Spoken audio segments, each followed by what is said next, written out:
He's got, oh my God, what the hell is this? He's gonna try it! And will this be enough? My God, Hogan takes it! 1, 2...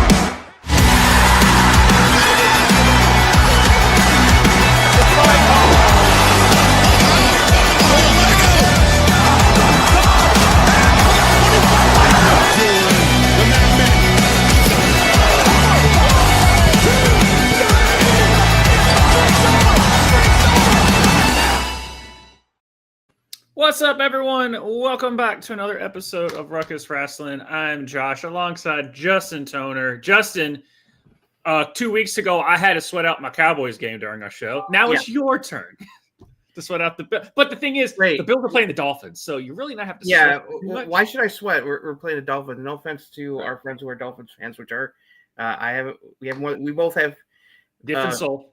Yep, and our friends over at the Finstock Sports Network, like Bobby and Company, it's like they're Dolphins fans. So my condolences because the team's not good right now. No, so, I mean, we have to tell what we see, and what we see is a team that's not very good. No, it's time for a new coach, is what it sounds like to me. But you know what's it's time for is Andrade to find another place, because he's gone. Yeah, came out of nowhere. It's just like Andrade's no longer with WWE. Like, it wasn't like released or anything. It just says Andrade's no longer with WWE. Someone found where I guess, I don't know who it is that just checks the roster on their webpage. Well, some people always keep an eye on the roster pages, and some people noticed that Andrade got moved to the alumni section, and that immediately always raises red flags. And so those kind of people get the attention of the dirt sheet people like Sean Rossett and others, and like, you might want to look into something because it's like, why is Andrade in the alumni section? I thought it's like all of a sudden, that can't. If that's not a mistake, something's going on. And they did some checking, and they found out that WWE let him go. And if wondering, is it the dreaded budget cuts or? As more reports came out, this story got weird. Yeah. So, all right. So, as far as we know, what happened is that apparently, Andrade, sometime after SummerSlam, because that was the last time that he had a major match. It's not long after that is when he disappeared from TV. He committed a wellness policy violation and was suspended without pay, apparently, I guess. And now this is not the first time, though, that Andrade violated the wellness policy. He violated it. He committed his first strike when he was first with WWE, only back in 2020. Now, the wellness policy is if you violate the policy, first time, it's a 30-day suspension. Second time, it's a 60-day suspension. Could be with or without pay, depending on, I guess, what they decide to do. Third violation is your third strike, and you are gone. They will fire you. Now, a violation doesn't necessarily mean that he tested positive for something he shouldn't be taking. Right. The other way you can commit a violation is if you refuse to hand over a sample for drug testing. So if you refuse to get tested, that's also a violation because, when you sign your contract, you agree to, be tested like so many times a year. It's like it's part of being, being with the company. So we don't know what it is. We don't know if he tested positive or something or he refused to hand over something, but it was his second violation. So he was under a 60-day suspension. Apparently reports are that he showed up at Smackdown while he was suspended. It had to be escorted to the building. Not a good look. And then another report came out over the weekend that apparently he went down to South America and WWE kept trying to get a hold of him and he ghosted them. Yeah. So that led to them saying okay, bye-bye. Yeah. And I mean, the rumor was that him and Ray Phoenix were set up to be the next champion. Well, it was clear they were setting them up for something because they had that whole vignette about how they're teaming together and everything. So they were clearly going to push them as a tag team on SmackDown. And they're working really well. And all of a sudden, they just vanished. And even I was like, where the hell did they go? Because, after SummerSlam, when they were in the TLC match, they were both vanished from TV. So whatever that violation was had to have happened, right after SummerSlam. Yeah. So it's so weird. He goes to AEW, doesn't like his booking, goes to WWE, back to WWE because he didn't like his booking in AEW, and then didn't like his booking. He finally gets booked right, and then the substance stuff comes in. So it's just like, yeah, and of course, there's all kinds of weird theories going around. Did he do this on purpose? Did he purposely refuse to get tested, knowing that it could lead to him getting fired? And stuff like that. We don't know. That's just all speculation. Yeah. Now, once the reports came out, he did post on his Instagram a photo with a little note saying "thank you to WWE," and that was it. So he's acknowledged that he's gone, and then he got into a words with MJF on Twitter about, hey, it's like that. They're talking about getting a match and stuff. It's weird. So this is very weird. We do not know the whole story. It's like we don't know what the violation was at all.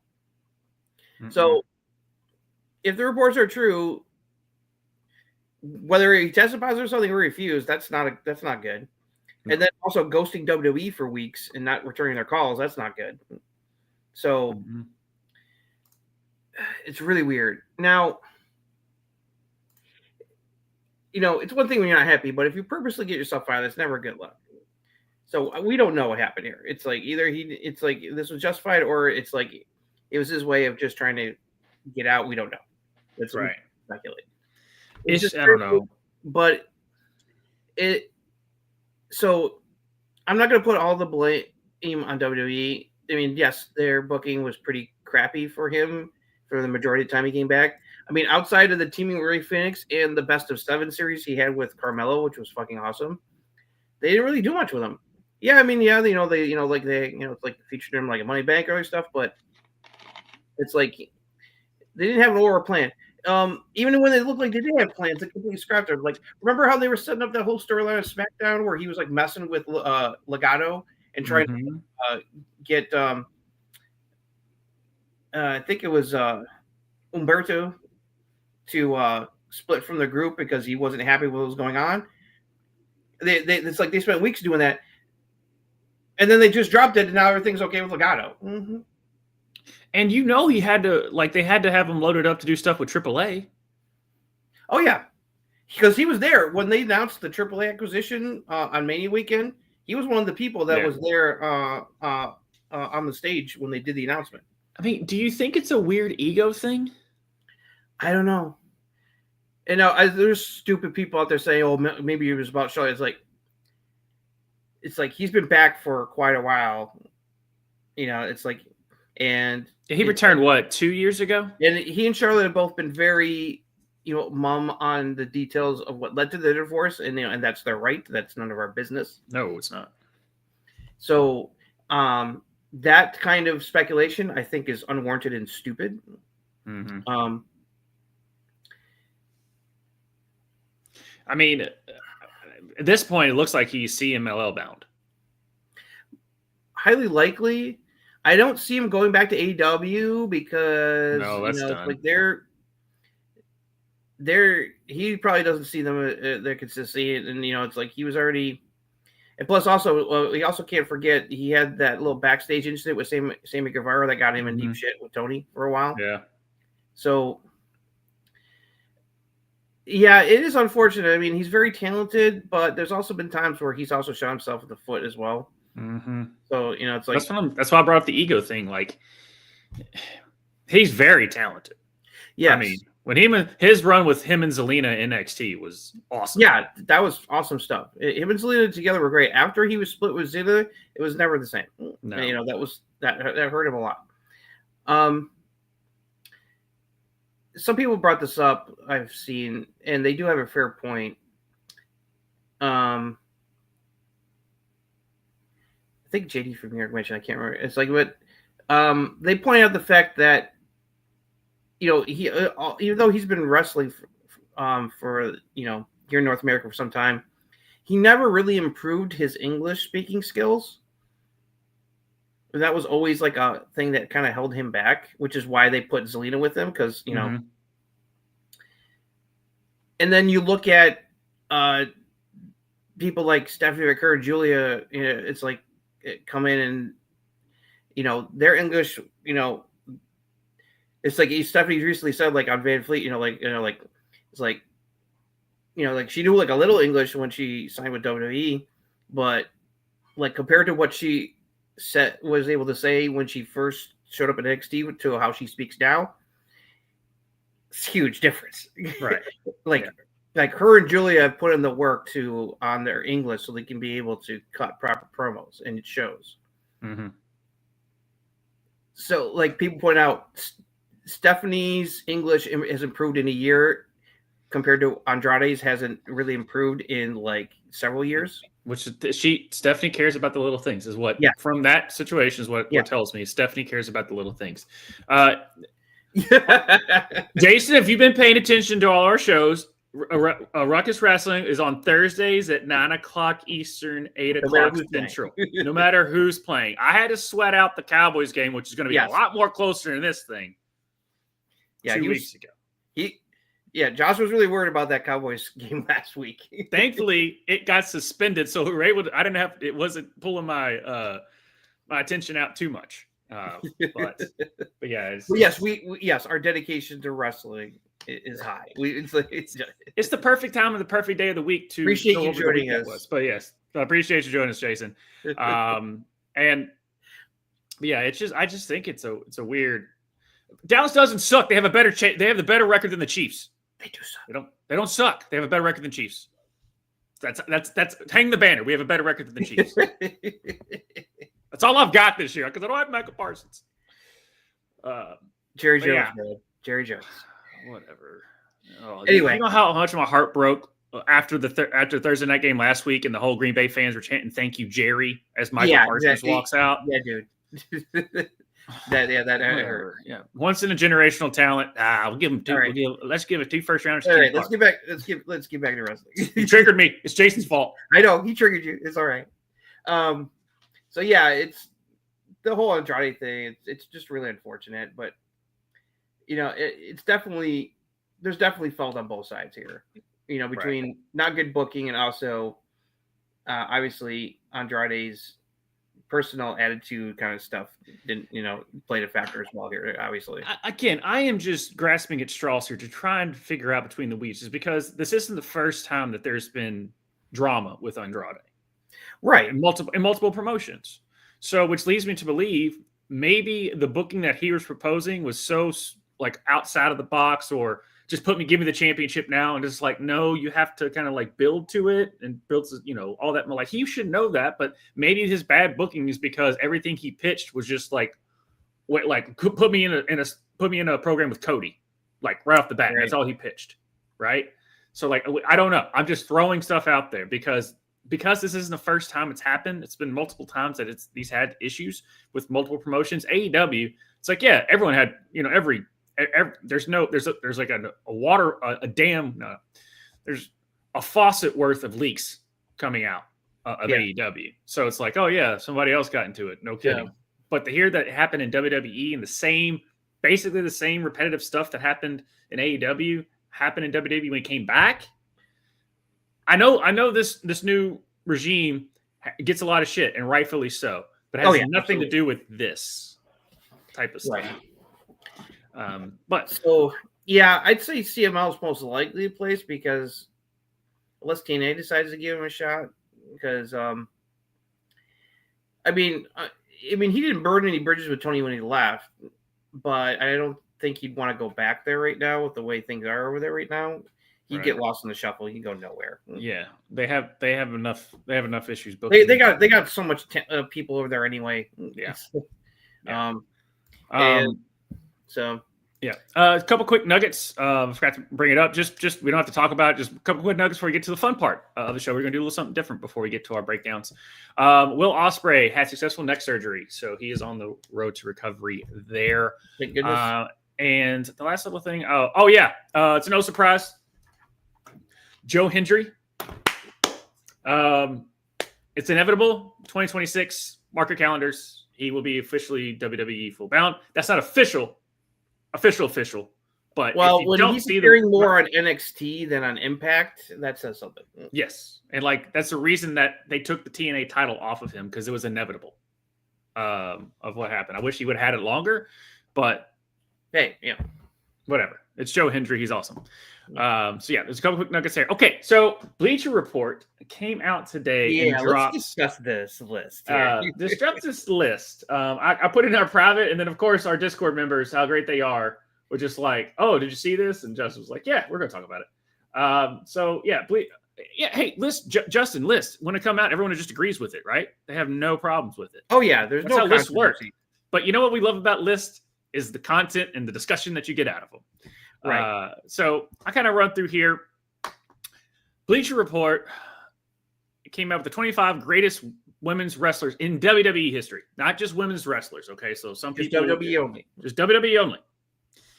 Number one of all the wrestlers, you going through the female wrestlers of the 80s, Medusa. Help me out with the female wrestlers of the 80s. Like going all the way back to like Mae Young and the Fabulous Moolah. Yeah. Who's number one? Becky Lynch. Becky Lynch. Which recency bias, yeah.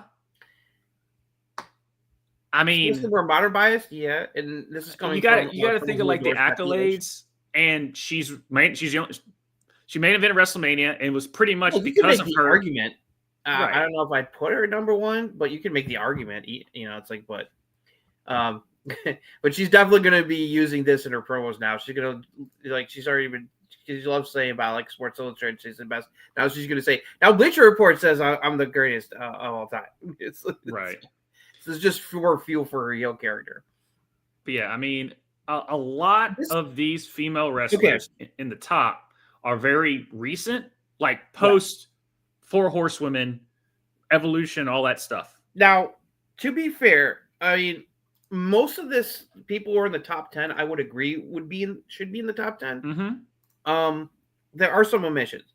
So after Becky, we got Charlotte, Trish, Rhea, and Sasha Banks, top 5. And the rest of the top 10 are Bayley, Bianca, Chyna, Asuka, and Lita. So Trish and Lita deserve to be in the top 10 for what they did as in that era. The bridge from women's wrestling was pretty much non-existent for a while after Medusa Alundra Blaze went back to WCW and dumped the WWE Women's Championship into a trash can in one of the most infamous Monday Night War moments. Was she on WrestleMania this year? She had it back. Yes, but she admits that she regrets doing that, but now she has no fun. She has no problems joking about it. No, it's water under bridge. So in the late 90s into the early 2000s, there wasn't really women's wrestling. Like the women were there, but they were more like the manager valet stuff, and there wasn't a lot of wrestling, period. And then, between Trish, Lita, and also Chyna, that's when you got them doing stuff in the ring again. And then you also had other people like Molly Holly, Ivory, Jazz, Jacqueline, and others come in, and kind of things started to turn around. And then we had wasn't always great, but it was the start of something. And then there was the Divas era. And right near the end of the Divas era, that's when AJ Lee and Paige rose up, and then the revolution kicked off when the big time graduates started coming up from NXT. First Paige, it started with Paige, and then right after Paige came the Horsewoman, and then after that, it was a system. That's when the Women's Revolution took over, and they went from Divas division to an actual women's division with actual the women's championships are brought back and all that. Mm-hmm. So the Horsewoman being in the top 10 is also not a problem. How you rank them, that's entirely up to you. That's and I don't think there's any wrong way to rank them.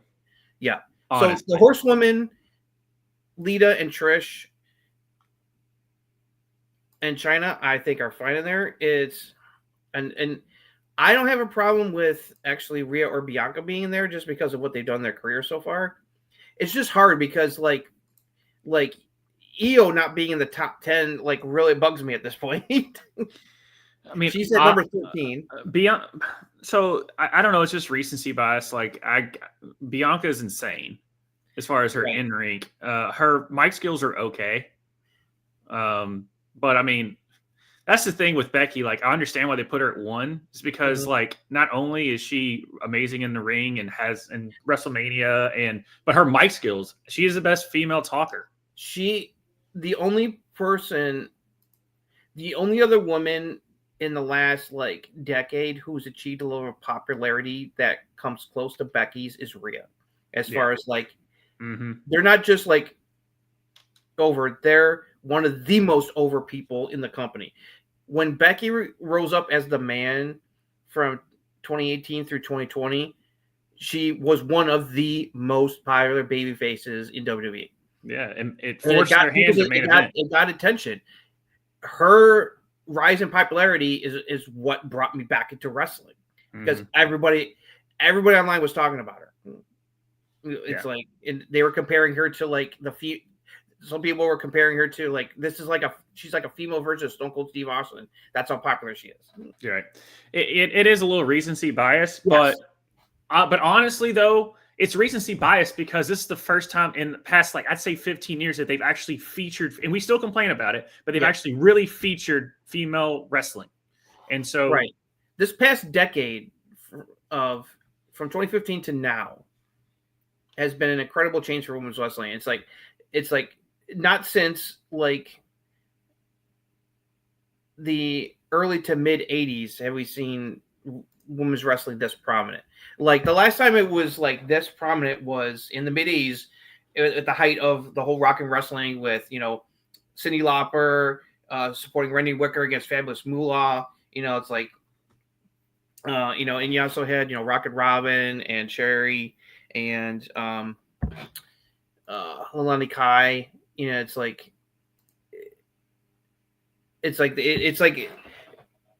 that. It's like women's wrestling was featured prominently for quite a while in the WWF in the mid 80s. It wasn't until the late 80s that that's when it started to fade. It was briefly revived when Medusa came over as Alundra Blaze from WCW. She left WCW, came over to WWE for a while, and they brought in great Japanese women's wrestlers like Bull Nakano to feud with her and stuff like that. Right. So there was a brief renaissance in the mid 90s, but after she left, that's when it really died for quite a long time. And it wasn't until the late 2000s that women's wrestling was actually like women's matches were becoming like a regular thing again. You know, and Trish kind of forced their hand because she pushed to want to wrestle. And exactly. Like we were talking about, like Lita, Trish, and Chyna were very important as a stepping stone from their era to the later after the Divas era, and then the NXT Women's Revolution that began a decade ago. So it's like like Lita and Trish were definitely with how the work they put in the ring were ahead of their time. I mean, Chyna is important. I mean, she wasn't as good as a worker as like Trish and Lita eventually became, but her importance is still very important. I mean, she won the Intercontinental Championship. Exactly, she's the only woman to ever hold the Intercontinental. She was the first woman in the Men's Royal Rumble or in the Royal Rumble to begin with. Yeah, she was the first woman to ever compete in the Royal Rumble match when it was just men's only. So she was an important trailblazer besides Trish and Lita from that period. I mean, AJ Pop was AJ's Pop. Right. AJ is on the list, and that's a one thing I want to. She's at number 18. Right. I always thought she would be a little bit higher than that. So here, obviously, but her run wasn't as long as other people's were. Right. That's why. And people was in there. I'm pretty sure all of our viewers wanted to tune in to see my opinion about AJ being number 18 on the list. Yeah.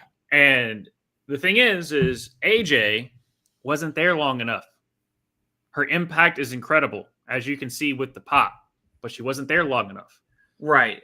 And I agree, but I can see why the people put this list together put her that low, because her run at the top wasn't as long as other people's have been. No, but it was extremely memorable. It was extremely memorable and important. Yes. You know, it's like, yeah, for sure. I mean, I would put her there. See, like I would put her over the Bella Twins. Oh, absolutely. She should be anywhere from like 11 to 15. Right. Yeah. She should be. Yeah. Yeah. Rhonda, I don't know, but her impact was. Her impact was important. She brought a lot of attention to WWE when she definitely had played a part in elevating the women's division's popularity when she was there. Yeah, I mean, obviously, what Becky was doing to main event WrestleMania, it also helped that Ronda was involved. Exactly, because Ronda played a part in them, main eventing WrestleMania for the first time. Her, Becky, and Charlotte. Yeah, I mean, us wrestling marks, I understand people like, oh, why are you putting Ronda there? You got to look at the big picture. Yeah, it's not just about in the ring work; it's about the impact on WWE and women's wrestling as a whole. Right. But, I mean, right now, if you why Paige, I'm not surprised Paige is like just outside the top 10, because even though like her run was also important, not as long as like, but because of injuries, her career got cut short, kind of like AJ's did, unfortunately. Mm-hmm. But her impact was also huge. Recency bias, I would swap Asuka and Io. But that's recency bias. Is all recency bias. Yeah, because why did they have her lose? No, I didn't see it. I missed Asuka's like NXT dominance run, which people still talk about. Yeah, she was undefeated. She went through the women's division at NXT like a hot knife through butter, and went right to the. She didn't lose the NXT title. She gave it up and went to the main roster. Right. Yeah, she didn't lose. Never lost. She vacated it and just and she lost her. And then they bullshit her. And then they screwed her over off the bat by having Charlotte beat her at WrestleMania after she won the first Women's Royal Rumble, right? Which was a stupid mistake. Yeah, no. Her and JP is the reason Asuka's Asuka. But it's just strictly WWE is what this list is about. So if this list was the best women's wrestlers of all time, we have a lot of shit to say. But we got to keep just what WWE did. But there's a lot of people that should be in this list, like Beth Phoenix, Natty, Mickie James, Alexa, Liv. I'm surprised they put Liv on the list. Mm-hmm. We got Alundra Blaze on here, who should be on here. Shayna, Bull Nakano, Jacqueline, and Michelle McCool rounds out the top 25. That feels like a bone thrown to the Undertaker. I'm sorry. There's other people who should be in there instead of Michelle McCool. Yeah. What do you guys say personally? Yeah. I mean, like Wendy Richter. It's like Wendy Richter is very important. It's like it's like. If they were going to put Michelle McCool in, I would put Lay Cool in. If you're putting the Bella Twins together, just put Lay Cool there, because Michelle McCool was better when her as Lay Cool. I don't know if Keevler or Tori Wilson would qualify for the top 25. No, put Ken Shamrock's sister in there. Yeah, do that one. Oh God. That's a deep cut. But yeah, I mean, because I'm trying to look at it like thinking of other female wrestlers that really had an impact in WWE that I would put like over, like, say, Shayna. There's like, obviously I would like, Roxanne, just because of pure bias on that. But I mean, Shayna was so good in NXT, and they booked her way too strong early. Roxanne's career's only just started, so it's it's like as awesome as she is, you can't place her in the top 25 right now. It's like she's still got she's got like a good decade or two left in her career before it's like we can compare her to the other all-timers. It's like, and same thing, it's like Stephanie McGur's just got here. We'll have to wait and see what kind of run she's going to have while she's in WWE. Same with Julia, and all the other people we got coming up, like it's like Jordan Glaze. I'll bring one that should be on the list. Where's Naomi? Yeah, that's an interesting omission because Natty's on the list and Naomi's not. I would take out. That's who I would take out Michelle McCool, put Naomi. Naomi should be at least in the top 25. Yeah. I just now dawned on me. I kept looking over. I was like, The word is that Jason, it was just a one-off appearance. She's not signed to a new contract. They just asked her to come back. She said yes. So apparently she doesn't have any ill will toward WWE for letting her go earlier this year. Word on the street is she's working to be a producer at NXT. It sounds like they definitely are looking to bring her in as a producer / coach next, which makes sense. Mm-hmm. So the appearance definitely means she's on good terms with WWE. She wouldn't be there. So yeah. Jason, I know you're pissed that Jade Cargill wasn't number 1. She didn't quite make it. But yeah, no, Naomi is the omission on here for sure. Yeah. Michelle McCool or it's a very subjective. Yeah, it's there's a lot of current bias and stuff like that. It's I'm trying to think of any other female they just wrestlers. Create these kind of lists. I feel like they just create these kind of lists just to cause debate and get people pissed off. I mean, to me it's fun. I don't get she came down in a bubble, Doug type of infuriating arguments over nothing. But yeah, it's just nuts that Becky Lynch is number 1. I mean, I can understand if you list off her accolades, but as far as the little of impact and all that stuff, I mean, honestly, that was Sasha Banks. Mercedes Moné right now. Yeah, she's in the top 5. I mean, of the horsewomen, she was my favorite as far as in ring and all that. And then Bayley kind of took over that spot. I mean, basically, it's Charlotte Flair's the last one of the 4 horsewomen as far as me ranking them. But yeah, that is the list. So yeah, but shout out to Mickie James. She definitely deserved to be on that list. She did. I would place Mickie James in the top 25. Yeah, for sure. Because her whole stalker gimmick, she made everything work when it shouldn't have. Yeah. With the stuff. I will say shout out to Nia Jax could have been number 26 just because she broke Becky Lynch's nose and gave her the superstardom career that she has. So that's my joke there. Mm-hmm. All right. You want to get to SmackDown? Yeah, let's go to SmackDown for last week. All right. Brock Lesnar opened the show to cut a promo on John Cena, but R-Truth interrupted him, standing up for a childhood hero, Cena, and even called himself Ron Cena. When Truth wouldn't tell Brock where Cena was, he finally laid him out with an F5 and ripped his pants doing it. Laughed about it to the cameraman. We don't care. We'll get to that later. Backstage, we see that Rey Fenix has accepted Sami Zayn's U.S. title open challenge. We got a pre-taped promo from Solo Sikoa and MFT. Solo said he'll lead this family and take back what he lost. Sami Zayn defeated Rey Fenix to retain the United States Championship. Great match, gentlemen. Great match.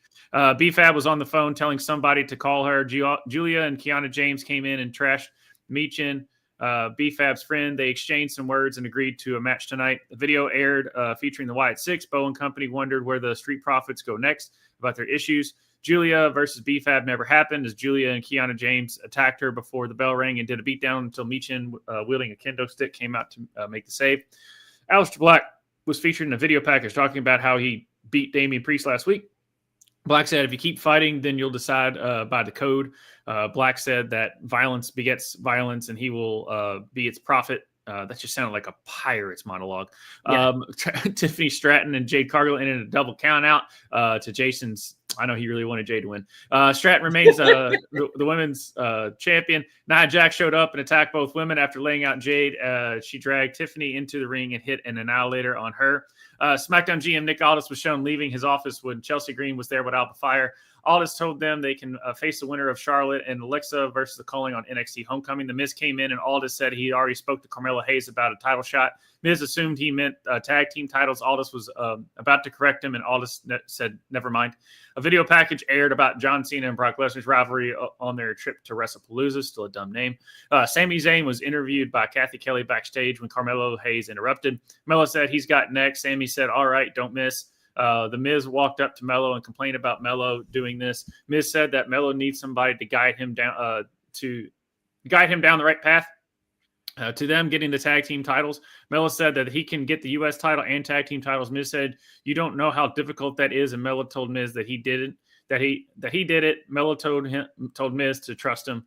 Main event: Drew McIntyre defeated Randy Orton when the referee blocked Randy from using the punt on Drew. Drew took advantage of this and hit Randy with the Claymore for the win. After the match, Drew set up Orton against the commentary table, but here comes the WWE champion Cody Rhodes for the save to a huge pop. They brawled into the ring, and Drew bailed after a Cody cutter. Cody got a mic, and he said he and Drew will have a match at WrestlePalooza, and he drug out that Palooza and just made that freaking title way too corny. But Cody's music hit to close out the show. First initial thoughts. Hey, good. You can join us. While it's predictable, at least had substance to it. Yep. But that was the thing. It's just like, I guess because it's becoming too predictable, it just stale to me. Even though when there's you a think lot of about it, going around on both sides of WWE and AEW right now.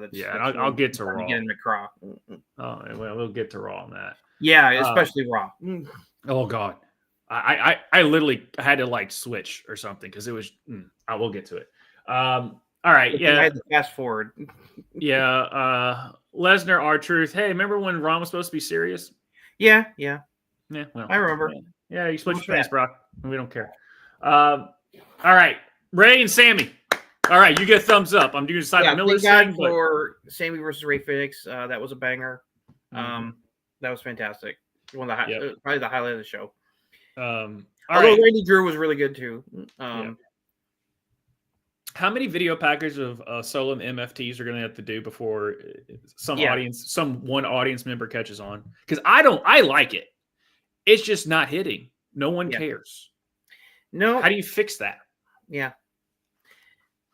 It's like I buy Judgment Day as a threat. I buy the Vision as a threat.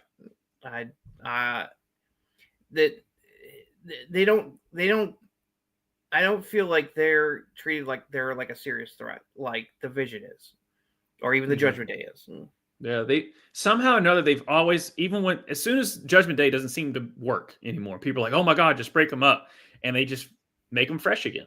Yeah, there's a lot of like I said, the staleness is definitely there. It's really starting to get on my nerves. It's like she maybe Parsons. Also, I mean, like it's like that moonsault's still like a tricky move. So, but it's like because like I was amazed she got up because I saw her. I was like, ooh, she hit her head hard there.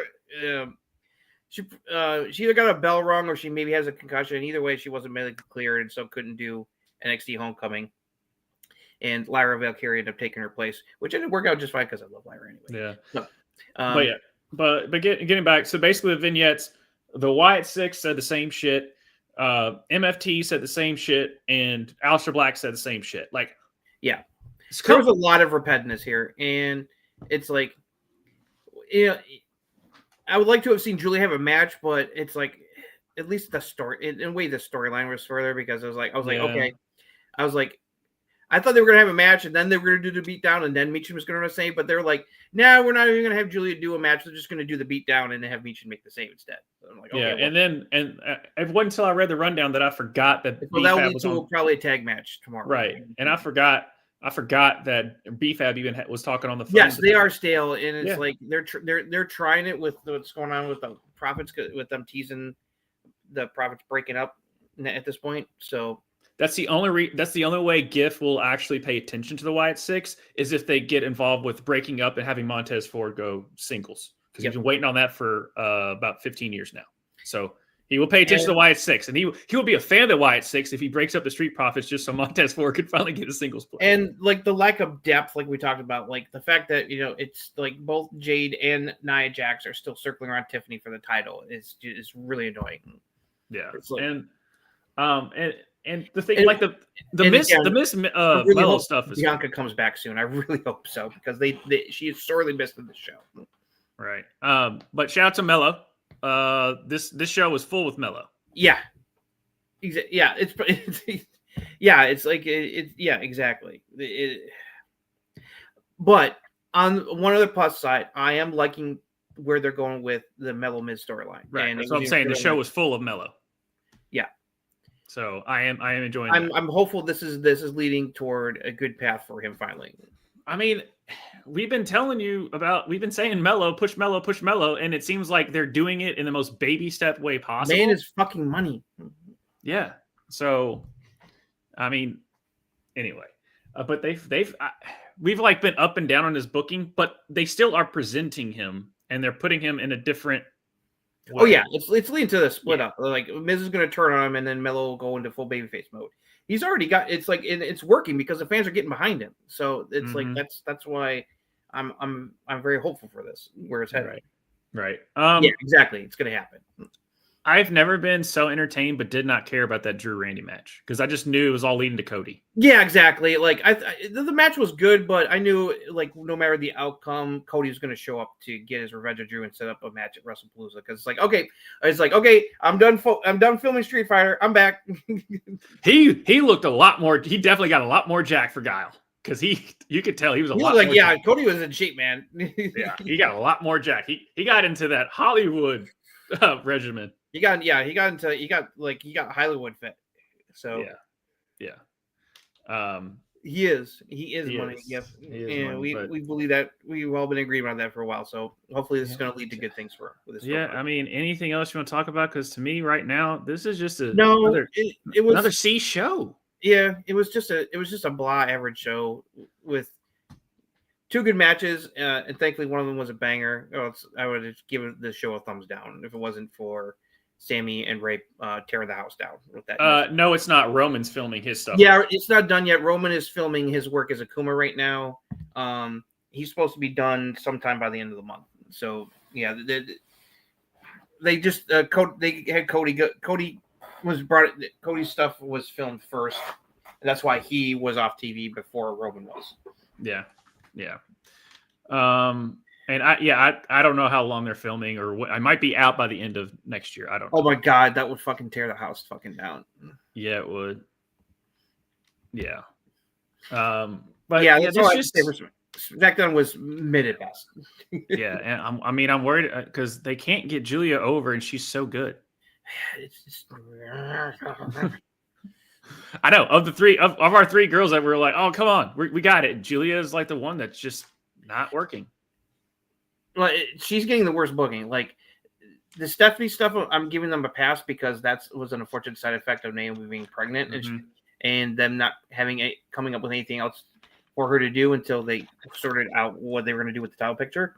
Right. But it's very clear both Roxanne and Stephanie are viewed and they're shown prominently.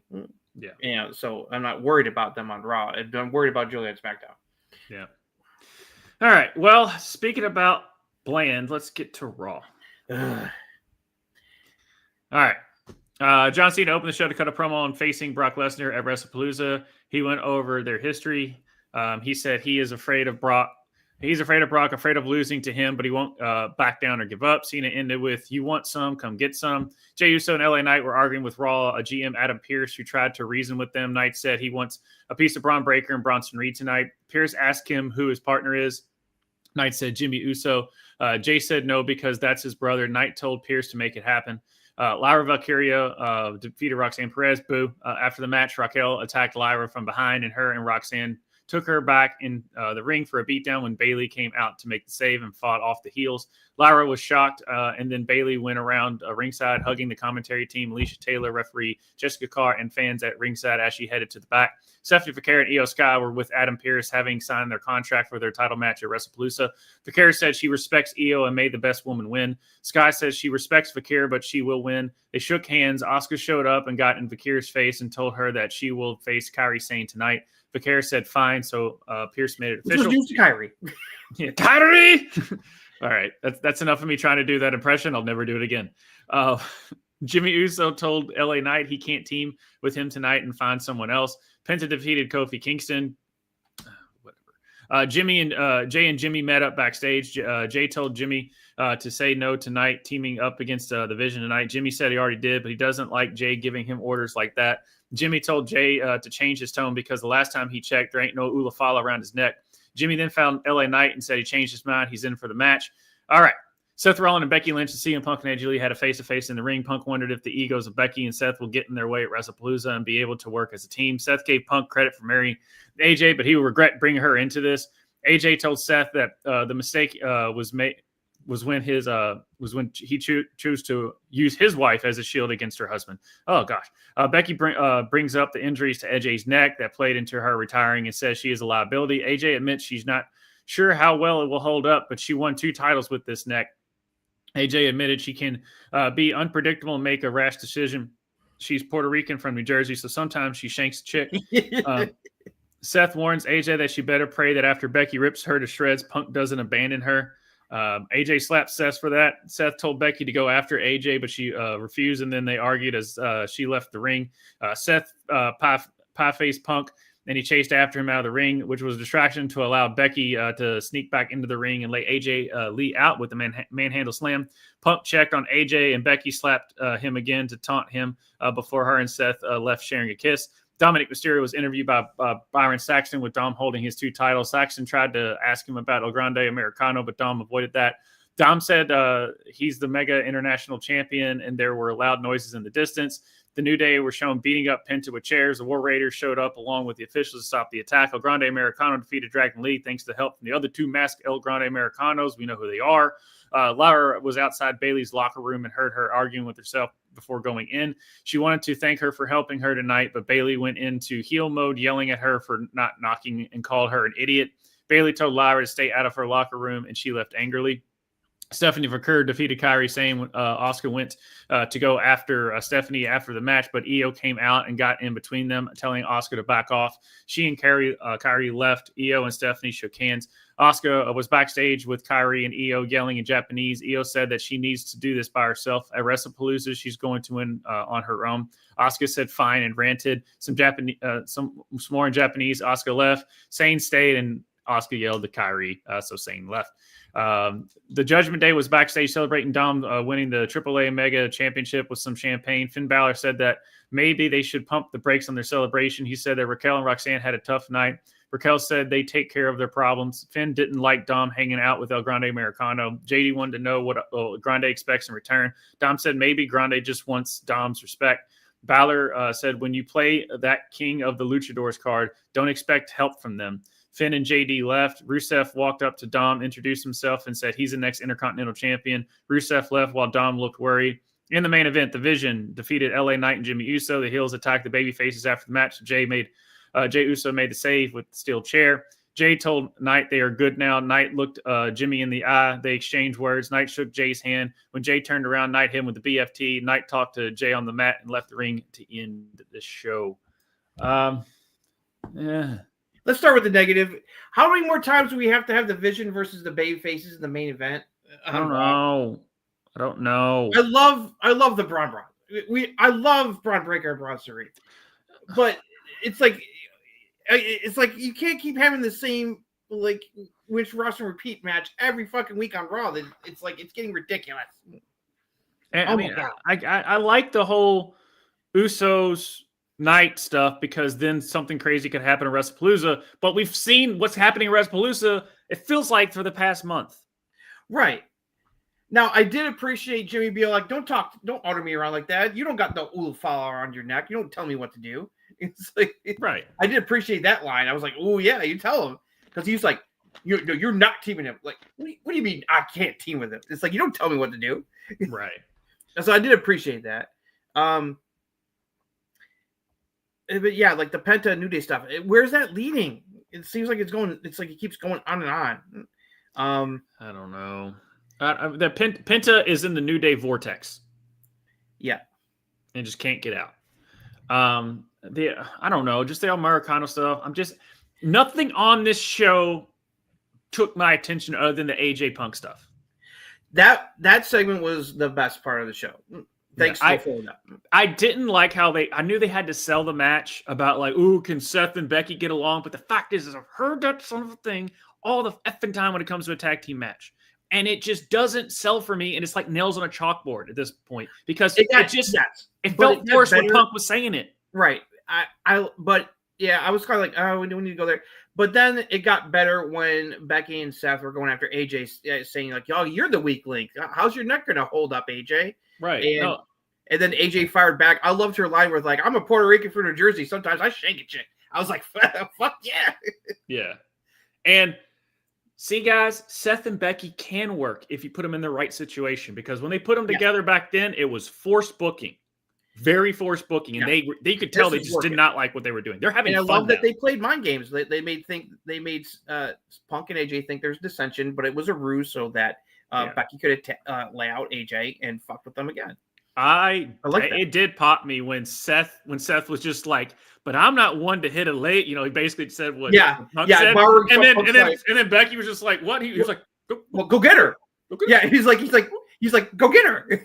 But he's like, no, I'm not. No, I'm not.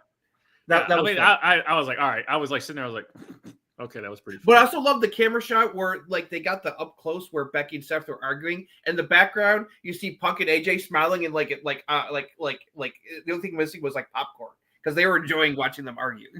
Yeah, and CM Punk, I am AJ Lee's husband. Yep. If no one knew already. Yeah, I love how he's like, I don't have a problem coming up to my wife's music. You guys come out with your own music. It's like, I mean, yeah, that's totally like. Also, props to both Punk and also Bailey for wearing AJ's shirt this week. Yep, you know, there's sporting their girl. So I guess we can go to that because Jason did say he's not really caring for the Bailey storyline right now. And I get that.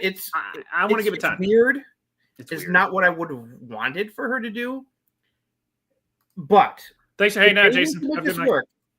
It's her because Bailey's got the chops to do it. Yes, and also it's giving me Three Faces of Foley vibes, I'm very fond of all that stuff with Mick. So I'm willing to give it some leeway just to see where it goes. This could crash and burn for sure. I'm going to give it a little bit more time to see where this goes. I mean, she technically does have 3 characters as at this point, because she has the hugger, she has Bing Bong, Ding Dong Hello, and she has the role model. Yeah. So she technically, I mean, and they all have like the role model was kind of bland. If you want to think. All right, you have a good night, Jason. Glad you could join us, man. Yeah, but yeah, the role model is the weakest of the 3, but. Oh. But I'm interested to see what they do with it. But yeah, they could do that's when you said the 3 Faces of Foley, I'm like, and I counted like her persona, like her characters, and she has had 3 different characters that are different. Yeah, you know, I think if they do this right, this could work. Yeah. So I'm only give it some time. And I do appreciate both Lyra and Bailey's work this week to sell that. I also wanted to. I'm also getting tired of morons on social media talking about how like if someone loses for a week or 2 in a row, all of a sudden they're buried. Roxanne Perez is not buried. If she was buried, she wouldn't be featured on TV the way she is. She wouldn't have be wrestling in matches like almost every fucking week on Raw. And also she was featured on fucking Worlds Collide in a tag match on top of that, even though she did lose. But that means I wasn't surprised because they're pushing the fuck out of Lola Vice. It's very obvious. It's like, for all you people out there, she beat Io Sky. Yeah, she beat Io Sky. So we can chill. Yeah, it's like, yeah, it's like, is it fun to see Roxanne lose if you're a Roxanne fan? No. Is she buried? If you think that, you're a moron. I'm sorry. She's lost more matches in 2 years, and she's still booked heavily. She won titles. If you go look at her singles career since she lost the NXT Women's Championship, it is very lopsided. Extremely lopsided, but yet she keeps going uphill. So either she's failing uphill or she's buried. Which one is it? It's like she of the three big names who got called up after WrestleMania, her, Stephanie, and Julia. Who was the first one to win a main roster title? Her. Yeah.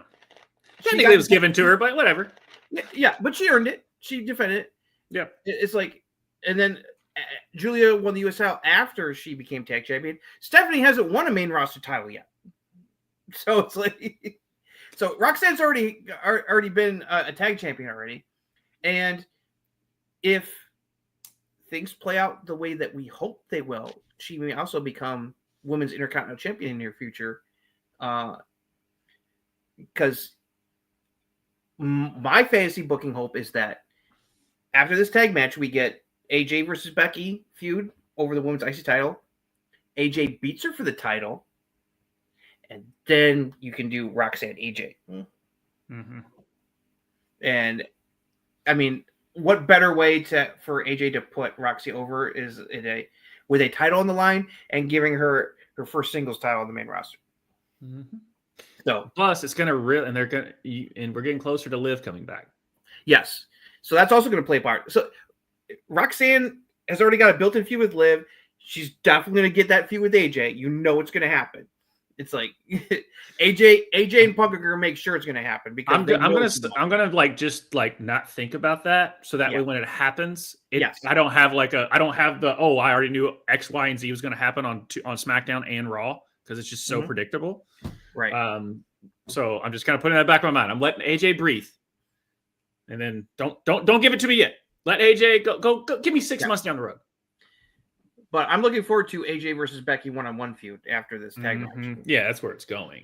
So, which would be, I guess, what are they? Is it summer? Is it Survivor Series after WrestlePalooza? No, Crown Jewel is next after WrestlePalooza, then Survivor Series.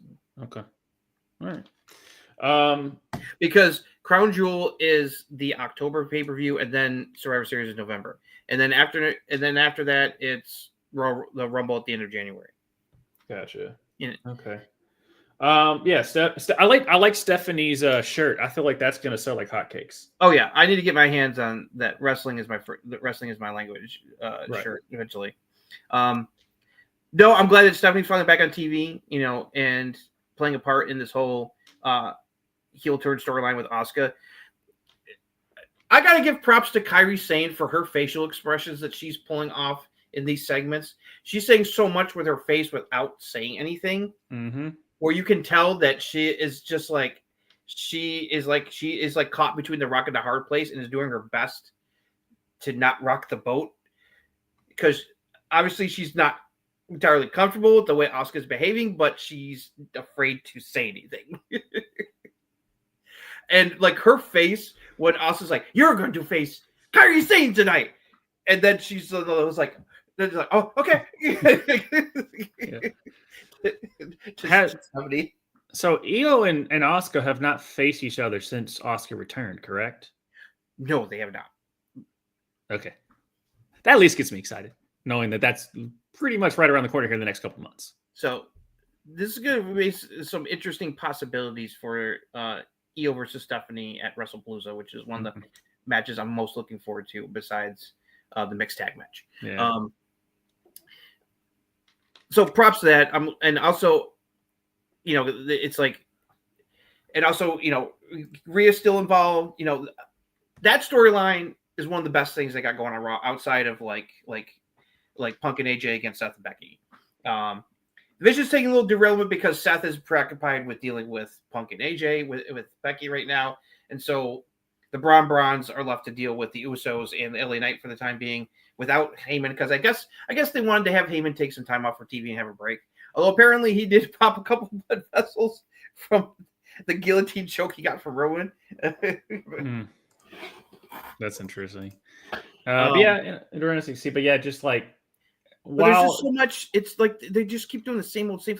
Like I'm waiting for, okay, what's the payoff? What's the payoff to this El Grande Americano stuff? Where I'm definitely intrigued because I have a pretty idea, who else is behind the other two masks besides Kaiser at this point. It's New Catch Republic. We know that. It's got to be Tyler Bate and Pete Dunne.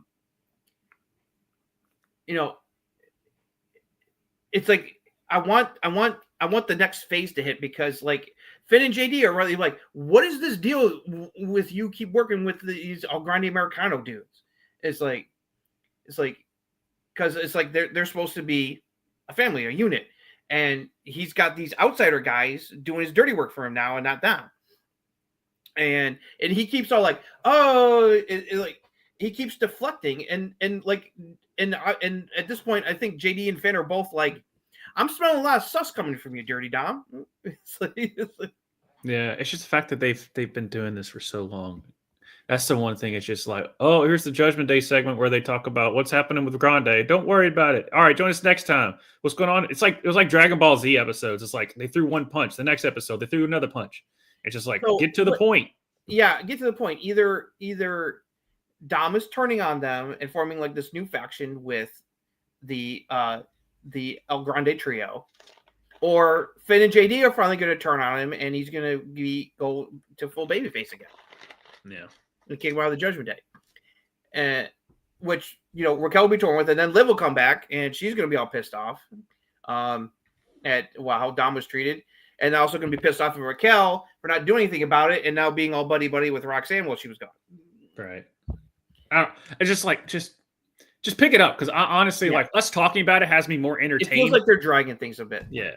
Like I was saying, like it just the show didn't get me as excited as our conversation about the show that I didn't. Like the whole women's storyline with Io, Asuka, Kairi, Rhea, and Stephanie all intermixed.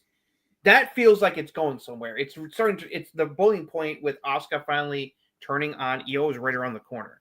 It's like we're just waiting for the trigger to be pulled, and it might happen at WrestlePalooza. All right, I give it one more week, which won't happen. People are starting to be like, "Why aren't you booking Rhea?" And I'm like, and the same people that are like, "You're pushing Rhea everywhere. Stop it." It's, I don't understand it. Yeah, with the Rhea, Rhea's over. Deal with it. Deal with it. And if she's not booked, guess what? Don't matter. When she comes back, it's gonna be crazy again. Like, it's Rhea's at a different level. And she proves it. Like, that was the one thing I went back. Speaking about Rhea, before we move on to AEW, I went back and kind of watched some of that under the Netflix documentary. Unreal. Thank you. I was like going to say like Under the Cover or something. I don't know why. Anyway, Unreal, and you can kind of go back and you realize why she had a panic attack and stuff, because she is a perfectionist when it comes to this shit.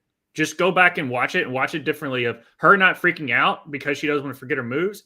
With her and Damian, like that discussion, I went back and watched, and I was like, no, she wasn't freaking out because she wanted to forget something. She wanted to be perfect. She's a perfectionist. And so that's why people are like, Rhea can't wrestle. Yes, she can. Obviously, her and Io at Evolution is still going to be one of the best women's matches of all time, but arguably the best. And her character work, everything, since she joined Judgment Day, and it's been just a rocket ship. And you can tell how much work she puts in. So I do have to give her props to her after just going back. Just throw out there. Just go back. Rewatch that part. You'll get it, that she is a perfectionist when it comes to this stuff. She cares so much. She works herself up because she cares so much on that. But yeah, again, just quit being predictable. And it's just like 2 or 3 things that I care about. And I want to care about the whole show. And I just don't. Also, where's Jacob Fatu? Damian Priest is in a vortex of nothing. I haven't cared about Tiffany's title run ever. Figure it out, guys. Yeah, there's people who are not being used that have me scratching my head right now. Yeah. So it's like, yeah. Let's jump over the other pond, because AEW's got its own problems right now. That's because all their big stars. Show was this 3-hour show was a slog, dude. Yeah. 3-hour September to Remember show. The show opened with a contract signing for Hangman Page and Kyle Fletcher's AEW match at All Out. Hangman revealed he put a clause in the contract that if Don Callis or any member of the family interferes in the match, Kyle will be stripped of the TNT title. Don was pissed, but Kyle was okay with it. He's going to be Hangman and take the title. Jon Moxley defeated Roderick Strong. A clip aired from Collision with MJF talking to Tony Khan behind a door, saying he wanted out of the tables and thumbtacks match with Mark Briscoe, but Tony said no. Bobby Lashley defeated Toa Leona. Adam Copeland and Christian Cage and FTR with Stokely had a face-to-face where they went off on each other to hype up their match at the pay-per-view. It broke out into a brawl, and Dax got busted open. I kind of laughed during that segment. The Young Bucks defeated the Bang Bang Gang in an AEW World Tag Team Qualifier match. The Bucks move on to the 4-way ladder match at AEW All Out for the AEW Tag Team titles.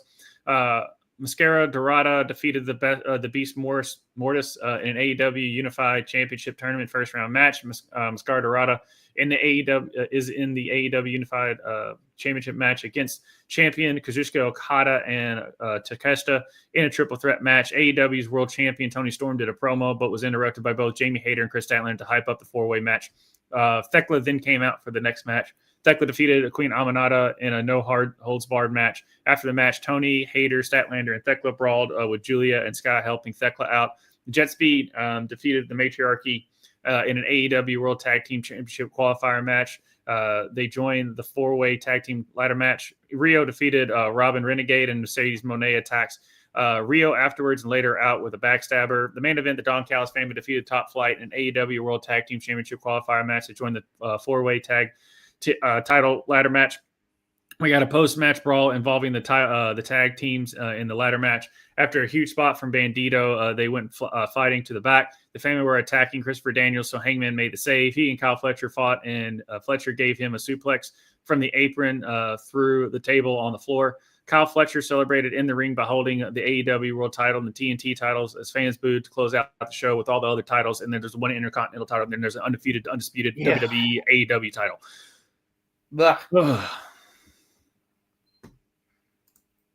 I'm confused just reading that, and I watched it. I know. It's like this show was like all over the place. Like it had some moments and like some good wrestling.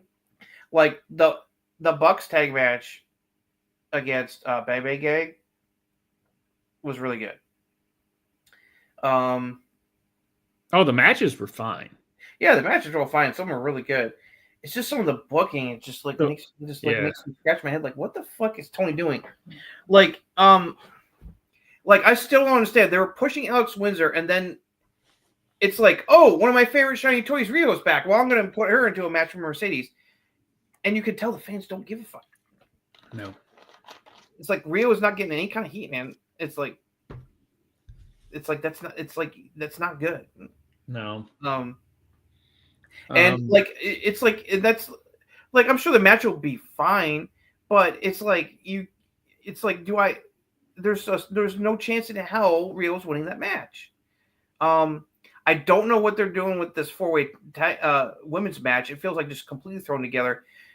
I would have preferred if Tony was facing Hayter because of their fucking history, which Hayter finally brought up this week in the promo about it's like, yeah, have you forgotten about how like you, Saraya and Ruby Soho fucked me over in the past? It's like you not only did I lose the title because you guys, but I was on the shelf storyline wise. It's like I haven't forgotten that, Tony. I'm like, well, it's about time you brought that shit up. Yeah, the women's stuff is it's like, oh yeah, I guess you all just do this and we'll figure it out later. Like there's I don't know, there's nothing to it. As far as like booking wise, the only thing that has fallen solidly throughout is the MJF Mark Briscoe stuff. Like that hasn't been a long storm thing. Hangman and Kyle Fletcher are trying their damnedest to make us care. And the fans, he's getting the heat, but no one believes for a hot second, like Riho and Mercedes, that Kyle Fletcher has any chance in hell of beating Heyman for the title. No. So it's like it feels like it feels like there's like a depth problem because it's like, okay, most of the other top guys we have are on the shelf right now. Kenny's taking a little bit of break. Swerve and Ospreay both had surgeries. We're going to get Swerve back a little bit faster than Ospreay, but they're still going to be both out for a while. So that's three of their top people off TV right now. Yeah, and Samoa Joe. So you don't have anybody else in the pipeline, heel-wise, outside of MJF to face Hangman, that you have to take the TNT champion, Kyle Fletcher, who is getting the heat, but he should be having his own feud over the TNT title, not be thrown into the fucking title picture just to job to Hangman at the pay-per-view. Yeah, you can make Fletcher work because I know they want to make Fletcher work. They've been booking him that way. The problem is you put the TNT title on him. Right. If you didn't put the TNT title on him, then this would have more weight to it. It would. Here's the next. The TNT champion means that it's like he's not going to be double belted. Yeah, I mean, honestly, the wrestling fan in me wanted just to go ahead and put Okada versus Hangman because we know MJF eventually is going to use that contract and he's going to get the title off of Hangman in the future. Right. It's only a matter of time. The Briscoe feud is just a side quest to keep MJF busy until they decide to pull that trigger again. Right. The contract. But I really do want to see Okada Hangman though. That'd be fun. I do want to see that. Yeah. I think we're going to get it, but who knows? And also, Edge and Christian against FTR, I'm down for that. And they've done a good job of building it up. And the war, their segments, that War of Words segment like with Seth, Becky, AJ, and Punk on Raw was one of the best things of the show. It was a face to face, and this also was very entertaining. Yeah, Stokely, that's why you get no hose. It's like, I don't care about $100,000. I'm rich. Boom. Yeah, it's good stuff. And yeah, and you're right. That the Bucks Bang Bang game match was fun. That was fun as hell. But it's just a booking issue. I'm amused by the Bucks. Like, okay, we're back in money, but but Matt's annoyed that Nick is kind of like throwing the money around a little bit. Like, let's blow the money all like just giving Renee $10,000. I wish I had fucking $10,000. Right. I don't care for it, but at least it's something different for Daniel Garcia. Yeah, it just feels like it's gonna go nowhere, and it also it hurts my heart watching Roddy and Kyle O'Reilly just be in Jobberville. Yeah. You know what also made me sadder? People pointed out they were able to crop it in. There was a brief shot of like HBK's office. In HBK's office, he's got a framed photo of him with Cole in the rest of the Undisputed Era from back when they were all in NXT together. Yeah. Oh, well, join us next week. I did see after NXT Homecoming, they did the Mount Rushmore of NXT, and obviously Adam Cole was on it. As he should be. Yeah, I think it was Sammy, Finn, Johnny and Cole. It was Cole. It might have been Johnny. I'm not for sure. I would put Johnny up there. It would be hard putting. It's like you can make it hard for Johnny or Tommaso Ciampa. Yeah, but it's like. But yeah, I mean, yeah, Sammy and Finn for sure. He was amazing in NXT. But yeah, and Jet Speed finally got a win. They were in. Still finally got a win and not be jobbers anymore. Yeah, makes sense that he want to put them in the ladder match. Yeah, Tony Storm's promo was hilarious, by the way. It was. I did enjoy the promo, what she was saying, and then I liked how Jamie Hayter interrupted and brought up their history. I was like, well, it's about fucking time you did that. And then Statlander dropped. I did appreciate that. Yeah. And then Tony, the remarks about Tony saying that she's going to be in AEW forever? Yeah, I forgot to bring that up. So she's in AEW for life. Yeah. I get it. But like so many people say, never say never. Never say never. We got AJ Lee is back in wrestling, okay? Never say never. Punk's back in WWE. AJ Lee unretired after a decade, and it came back. Yeah, it's like went back to never. WWE. And the thing is, AJ has always said never say never. She always would leave that door open, but you can tell it was when she would say it was why I'm just not there. She finally had a good reason. Yeah, I like how she explained in the ESPN interview that I shared with you that why she decided to come back now. Yeah. It's a combination of the fans and also the ability to work with people like Becky and Roxanne and all these great women. I mean, one last run against with like so many great women's wrestlers. I totally see that AJ was like, okay, you know what? Let me do one more run. That stare down with her and Charlotte. Yep. That's going to be fun. But yeah, I still think the feud that no one talks about that she's going to have it, I think is really cool. Is obviously Liv, but her and Alexa Bliss. Yeah, I would like to see AJ and Alexa. That would be a fun interaction. My crazy match is your crazy. Yeah, it's like you think you're crazy, right? Yeah. Yeah, I get why Tony feels that way because it's like she's finally achieved that level of stardom that I always knew she could achieve when she was in WWE before she got fucked over by Vince's booking when she went to the main roster. So I understand her maybe being a little better about that, and that's understandable. But never say never. Never say never. It's like okay, I was fine with her. I wasn't surprised, saying like she's having a great time in AEW and that she wants to stay there for as long as possible. She's a lifer and that she loves that Tony's like awesome. Yeah. But like saying like, yeah, just never say never. Yeah. And before we move on to NXT, I don't know if you did last show, but congratulations to MJF and Alicia Stout. Yep. Got married. He Congrats. did get MJF. married. And like photos were everywhere of MJF with a lot of other AEW talent, and MJF, as the purest of kayfabe, wanted to hold it together. He was not happy that the pictures got leaked of him with like other wrestlers because he wanted to still keep the kayfabe alive. So yeah. Congratulations to them. But yeah, the match, it's kind of the same thing of just like there's a lot of meat on that 2-piece of bread sandwich. Yeah. And the fact it's like a New York deli, like pastrami sandwich. Right. Like there's a lot of meat. Britt Baker is still benched. It says a lot too. But so yeah, it's like this was a meh slog of a show that it didn't really change my opinion about like there's only like 2 matches I'm really invested in at All Out is Edge and Christian against FTR and MJF versus Mark Briscoe. Yeah. I'm sure there'll be good matches. It'll probably be a decent show, but it's not a AEW pay-per-view that I'm like excited for. It's ironic. I'm more invested in WrestlePalooza because there's a lot of matches. It's like outside of Brock Cena, there's a lot of matches I'm invested in.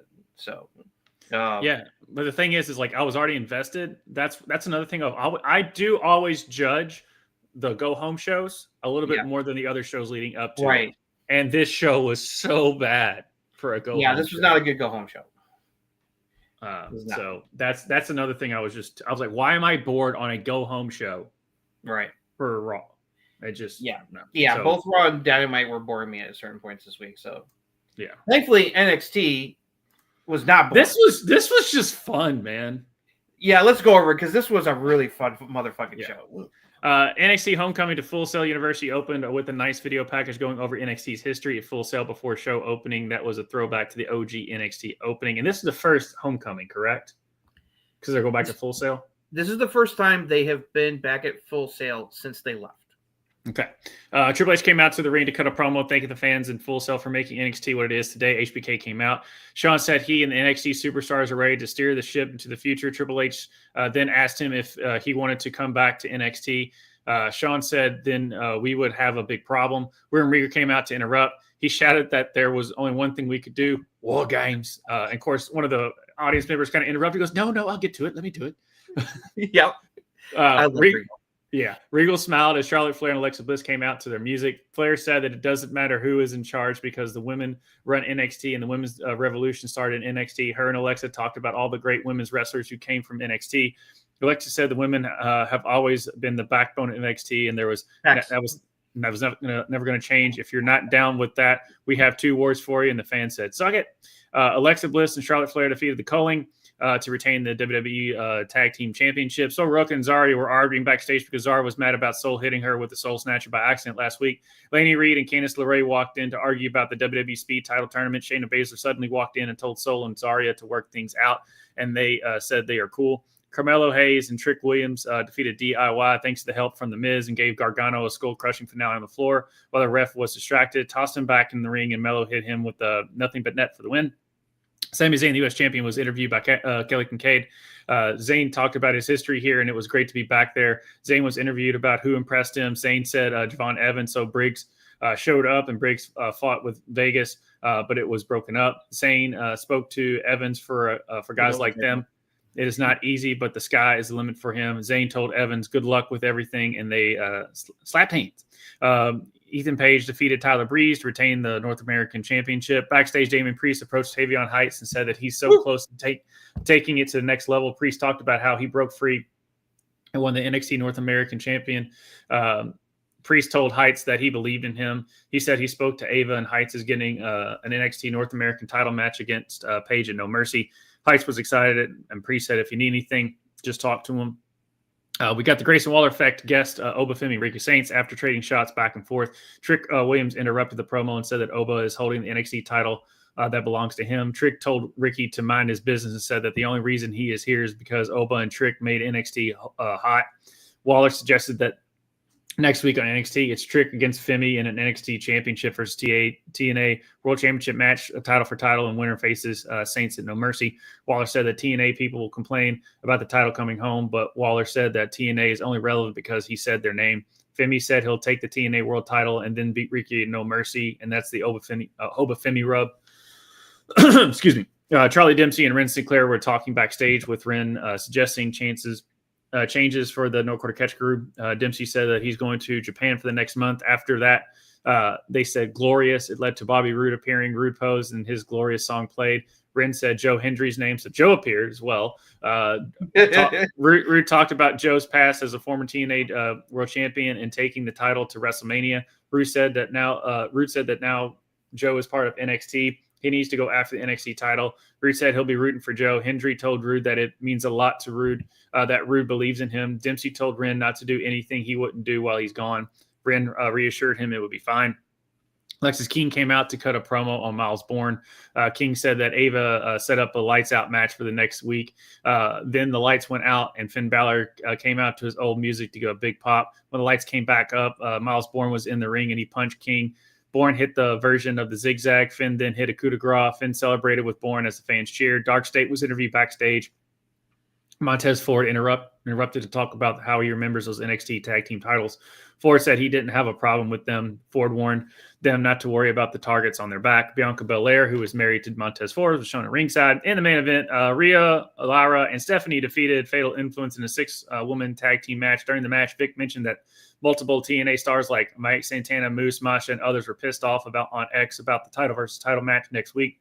They showed the tweets on screen and how they were sick of the TNA disrespect and going to do something about it. Stephanie and Rhea did stereo Devil's Kiss on JC and Fallon to the delight of Booker T and the fans. There's an actual go online. There's another video of a fan like going back and forth from them and Booker. It was pretty cool. JC tried to leave, but Lola Vice came out to stop her, and she hit her back fist on JC, knocking her back in the ring. And Rhea finished her off with the Riptide for the win. Rhea, Lyra, Stephanie, and Lola celebrated in the ring as Fatal Influence was laying on the floor at ringside upset. Backstage, Oba and Trick were having a stare down as William Regal warned Ava, it looks like she has trouble on her hands next week. Oba said, may the best man win, and Trick said he will as the show ended. So this was, yay, you had a good show. We finally got a good show. This was the best show this week. Yeah, by far. But yeah, that was really cool. That was just a really fun show. I mean, we got all the callbacks, especially a lot of black and gold shout outs, which I knew you were. The love for the black and gold was great. I love the intro video going over NXT's history from the black and gold era while it was at Full Sail. That was fantastic. And also the retro opening with the current stars, I thought was great. No big segment was cute. You know, it's like I was like as soon as Rico came out, I was like, he's gonna say War Games. Yeah. And just like that, like the one fan, he just heard go War Games. He was like, no. I like, let me say it. Yeah. I was like, hopefully they'll edit this out. Yeah, hopefully, yeah, that's right. Hopefully they'll edit this out. I like Charlotte Alexa, you know, like talk about how important the NXT Women's Division has been. It is true. It's fact. It has been the backbone, and it is currently the backbone of NXT is the Women's Division. It's like, it's the strongest thing they got. So I love that they said all that and even pay tribute to women who are not there anymore. Like Paige, they freaking mentioned Athena, Ember Moon, which I thought was nice by Alexa. And so I was like, I appreciated that they shouted out some of the other women great NXT women who are not there anymore. So Sasha was in the opening clips going over the history very briefly. She wasn't focused. She was just there. Yeah. So, and she is mentioned, even though it's like when Charlotte talked about the 4 horsewomen, she's talking about Sasha. That includes Sasha. So it's like, you know, so she's not forgotten. And even though WWE kind of will downplay that, you know, because she's not working there anymore. Was it Takeover Brooklyn or New York? Was the Sasha Bailey? That the first one. It was Brooklyn. Brooklyn. Okay. Yeah. So yeah, the opening tag match, that was good. I was so happy to see Alexa and Tatum do the stare down with their dolls. With their dolls, yeah. That was great. Yeah. Also, props to Charlotte. You know Charlotte's having fun where she took a moment to to mock Sean Spears with the Ty Dillinger 10, and he got all pissed off that she brought that up. It's like, no. Yeah. I mean, like I said, everything just worked on the show. The Soul Zarya stuff. The Shayna, I was hoping there would be surprises. I was not expecting Shayna Baszler to show. When Shayna showed up, I literally went, "Holy shit!" Yeah, and they paired like the right wrestler to come back to give the rub to the other wrestler.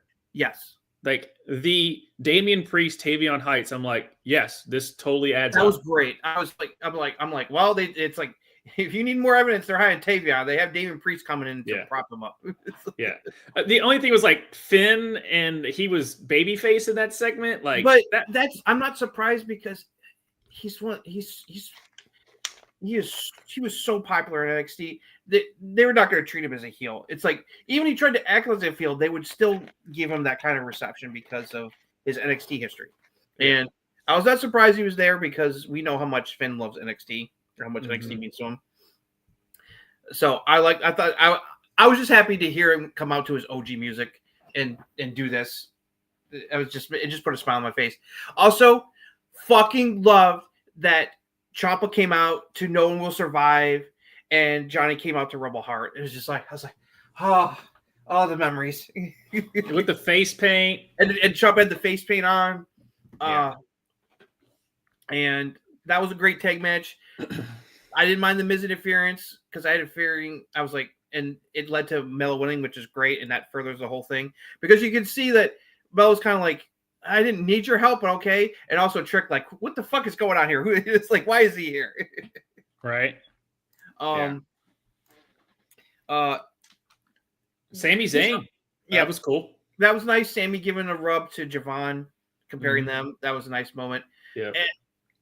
And Bobby Roode and Joe Hendry segment, that just put a smile on my face. Because I was just like, because Glorious is one of the best like theme songs to ever come out of NXT. So just hearing it one more time was just great.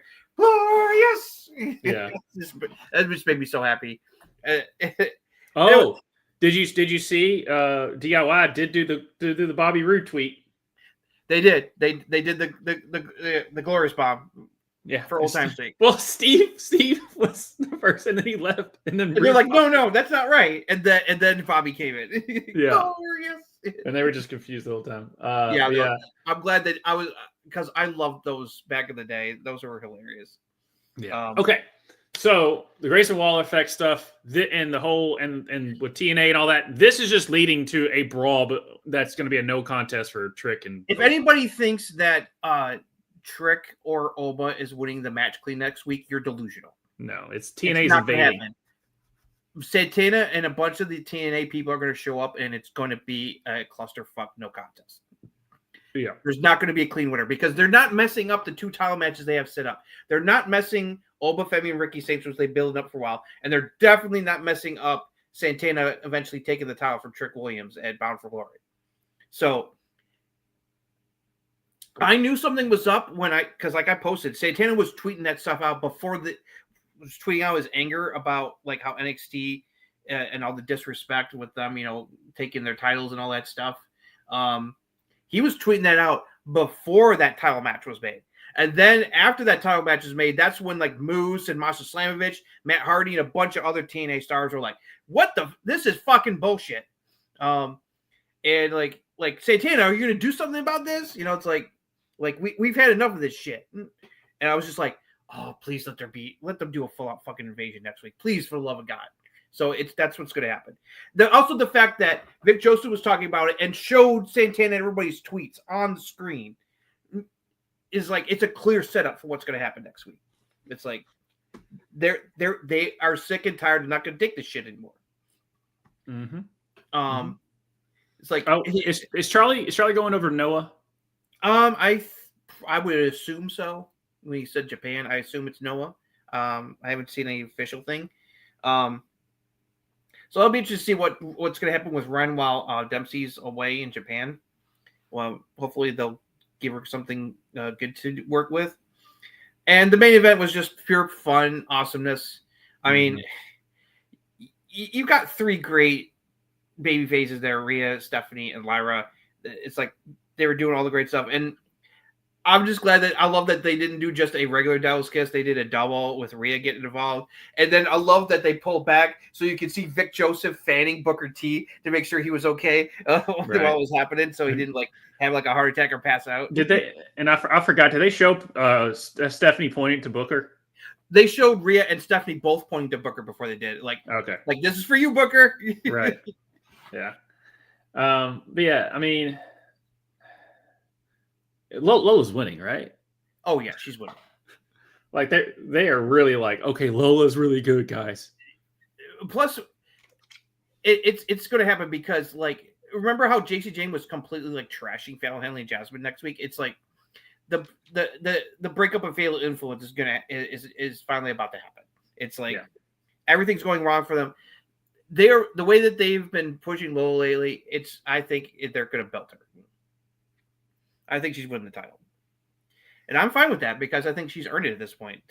It's like she's gotten very popular. She's really good in the ring. She's got a great life backstory. They did a great job with these vignettes lately, highlighting that.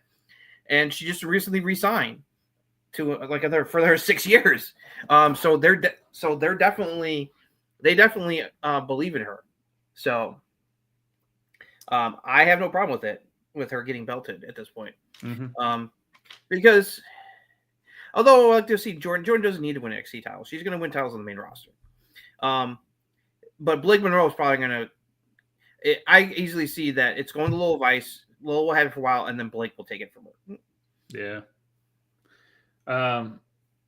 So they're really, I guess, the reboot in between the lines. Doc wasn't there with Montez. Yeah, that's where they're furthering the split stuff. Is like that Dawkins wasn't there with him. And Bianca was at ringside, but Montez wasn't there. No, no. And also him being like, you know what, Doc's like, I don't have a problem with you. That got my attention. Right. I mean, Carmelo was teaming back with Trick, and they really didn't squash the beef. Finn Balor showed up as babyface, so really, you don't really need to read that. But at least Doc wasn't there, and they were talking about tag teams, right? I liked some of the shots that Ricky and Oba were throwing. So especially Oba's line was like, "Everyone's known ever since you came here. You're just waiting until you get on the main roster so you can carry Cody's baggage." It's like, oh, you knew they were going to bring up Cody. Oh yeah, I was not surprised. I'm surprised Ethan never really did that. No, he didn't. I'm surprised it took it till Oba to bring up. Ethan would be. That's the thing is, once Oba said that, I was like, why was I not shouting from the rooftops of Ethan to drop some Cody bars? No, I love the fact that Oba brought up the Cody connection. Yeah. But I loved Ricky's pro work. He was really strong. You loved Ricky's promo work? Yeah. I'm sorry. That just kind of like the way you said it. I was like, Ricky is one of the best talkers in the business. Yeah. So, but yeah, dude, Ricky. I knew the thing was I wasn't worried about Ricky. I was like, this is the first opposite of Ethan. This is the first real good talker that Oba's went up to. This proves Oba is going to be Oba has gotten so good on the mic too. He's going to kill it when he gets to the main roster, dude. Yeah. He's he's good on the mic. He's amazing in the ring. He's got presence. He's gonna fucking crush it. He's gonna crush it. It's gonna take some just terrible booking for him not to work on the main roster. And all the meaty men slapping meat banger matches you're gonna have with people like Bronson Reed, Braun Breaker, Rusev, Sheamus. Yeah, it's gonna be awesomeness. Him and Damian Priest, Drew McIntyre. Yep. Yeah, just nuts. For that. All right. Is there anything else you want to go over? We kind of just ran through. Oh, Ethan Page, fun match with Tyler Breeze. Tyler still got it. He never lost it though.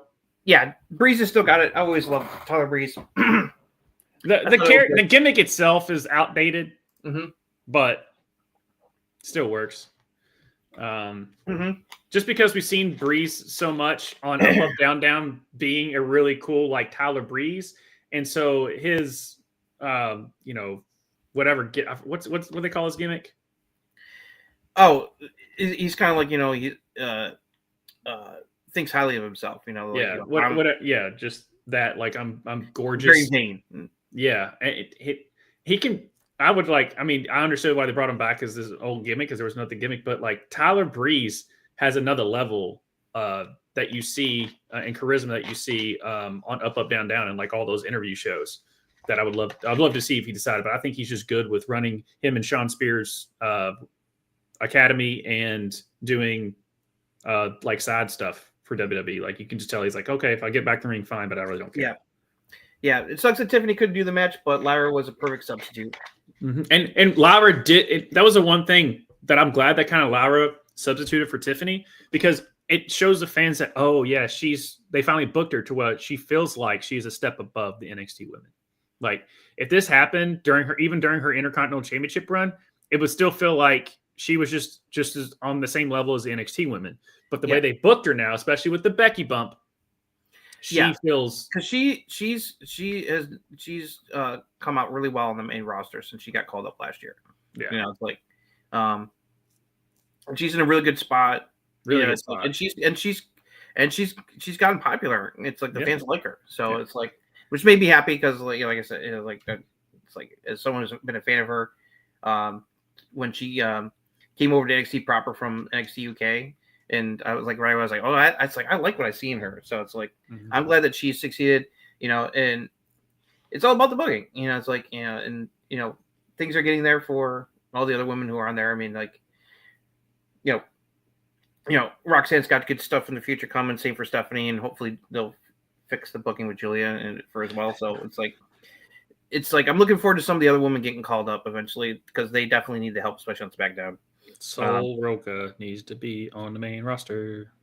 Yeah, I think that this everything's cool. It's just a temporary thing. It's like the Zari turn is going to happen soon.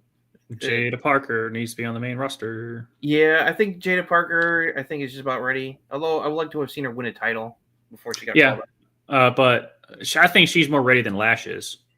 I think Jada's more ready and than Lash is. Those are the two that are NXT right now that I'm like, you put them on the main roster, give them a couple. I know people would love to have both Blake and Jordan come out of NXT right now, but it's all right. No, it's like I said, just the two that makes more sense of like, other than Sol Roca going for the title, which she still could have. Like, you have enough stars on NXT women's division wise that you need a Jada that looks ready, and you need a Sol that looks ready. Yeah, and plus, this feud between Blake and Jordan has brought out like the best in both of them. And you got to see that play out. Like Blake is going to be the face of NXT. Yes, she's going to be the top heel in NXT, like Roxanne was. Yeah, so not worry about that. But really fun show. Well done with that homecoming. Well done with that homecoming. Yeah, thumbs up for the homecoming show. That was the best show of any of the shows this past week. It was very entertaining. Ava, you better listen to Regal because he's correct. You're gonna have your fucking hands full next week because Santana and company over at TNA are not going to are sick and tired of the shit and they're not going to take it anymore. Yeah. All right, Justin. Before I make you worried about the score of the Dolphins-Bills game, let's go over the two cards for this weekend. What do you mean? It's tied at 21 in the fourth quarter. That's annoying. Yeah. All right. Yeah. Let's take my mind off that annoyance by talking about. Well, you asked. I said before I do it, let's go over these cards, and you said, "What's the score?" So. All right. Do you want to go in order? Because like All Out's gonna be on first, and then we got WrestlePalooza in the evening. Yeah. Do All Out first. Okay. So right now on the pre-show, we've got the Ops in the form of Samoa Joe and Powerhouse Ops will take on the Workhorsemen in just a tag team match. Garcia versus Shibata, and then an 8-woman tornado tailgate brawl. Harley, Mina Shirakawa, Queen Aminata, and Willow Nightingale against Megan Bayne, Penelope Ford, Julia Hart, and Sky Blue. Okay, whatever. That's just filler shit. Just call it a gauntlet because you have nothing else to do with them. All right, let's start off with one of the most anticipated matches on the show, and one that most people are looking forward to. Edge and Christian against FTR. Yeah. Edge and Chris are winning this. I want them to do a 5-second pose. After they win, that would be kind of funny. Yeah. But no, the old guys are winning this match. Either that or there's shenanigans because I don't think this is the last match between them. That's another way it could go. They like FTR cheats to win, and they do another match. I can see them doing that. This is ending in a street. This is ending in a street fight. This match will probably, this will probably be one of the best matches of the show. Yeah, for sure. They're gonna let them do because FTR and them, they want to fucking steal the show with this match. Yeah, it's like this is a dream match. Definitely looking forward to it. Yeah, I'm looking forward to it. It's going to be awesome. Mercedes winning against Rio. If you think Rio has a chance of winning this match, like I said, I don't know what to tell you. Nope. No. Mercedes win. Darby Allin versus John Moxley in a coffin match. Darby's winning. Moxley's been winning way too much lately. Darby's going to get one over, I think, on him. They needed to be taken down a little peg again. I'm just tired of Moxley winning all the time, but I get it because they want to make him look strong against Darby here. But I think I'm going to go with Darby winning. Darby always jobs too. Like I think he wants to do it just to go through the pain. I hope he wins. I would just be so bored if he loses. Like, come on. Yeah, I would. Let's see. Tables and thumbtacks match. Mark Briscoe against MJF. This match is gonna be fun as hell, man. I would assume MJF's going to win. But I could see maybe Mark winning. I actually could think this could go either way, honestly. Yeah, I'm 50-50 on this one.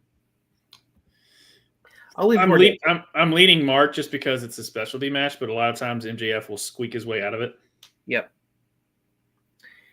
And then we got a fatal 4-way for the AEW Women's Championship. Tony is defending against Jamie Hayter, Chris Statlander, and Thekla. I don't see Tony dropping the title unless someone pins someone else. If they want to take the title off her without her getting pinned. Yeah, I would assume she wins, but I would like to see just Tony versus Hayter 1-on-1 because they really should milk that history. Mm-hmm. And I would love to see Hayter win the title again. It would be proper for Hayter to beat Tony for the title because of what happened. Yeah, I agree. Triple threat for the unified title: Okada versus Takeshita versus Mascara Dorada. That'll probably be a fun match, but Okada's winning that. Yep. And Takeshi's not going to take it well, and this will lead to him going babyface and splitting from the family. Yep, true story. Big Bill versus the returning Eddie Kingston. Eddie's winning that match. That's another thing. It's like, guys, we buried the lead here. Eddie Kingston's back. I'm happy that Eddie's finally coming back from injury. I'll be excited for him. But yeah, he's gonna win that match. You all scored, by the way. You're up 7. Okay, good. We got a 4-way ladder match for the tag team titles as Brodito is defending against the Young Bucks, Jet Speed, and the Don Callis family represented by Josh Alexander and Hechicero. I fear the Young Bucks are going to win this match. Yeah. I hope not. It's not like I'd like to see Brodito have the titles a little longer, but this feels like the Young Bucks are going to get. This is a way to give the Young Bucks titles without Brodito jobbing to them. Right. I mean, same thing, same reason Brodito won. Right. Didn't, because the Don Callis family and Jet Speed, I don't give them any chance in hell win this match. It's either Brodito retains or the Young Bucks are taking the title. Every time it's just like, that doesn't make sense. And then Tony's like, hold my beer. So some things would not surprise me. And he overbooks it all the time. And then finally, AEW Championship match, Hangman and Page defending against TNT champion Kyle Fletcher. And if Don Callis or any member of the family interferes, Kyle Fletcher will get stripped of the TNT title and lose the match. Okay. Hangman. Yeah. It's probably going to be a fantastic match, but Hangman's winning this match. Mm-hmm. Sure will. So, but yeah, No, like I said, like only like 2 or 3 matches on that card that I'm like, oh my god, I need to see that. Edge and Christian. I still think the Hangman Fletcher. It's just I think it's gonna be really fun. So the main show has 10 matches. The pre-show has 3. It's a total of 13. That's they always overstuff their cards. They do.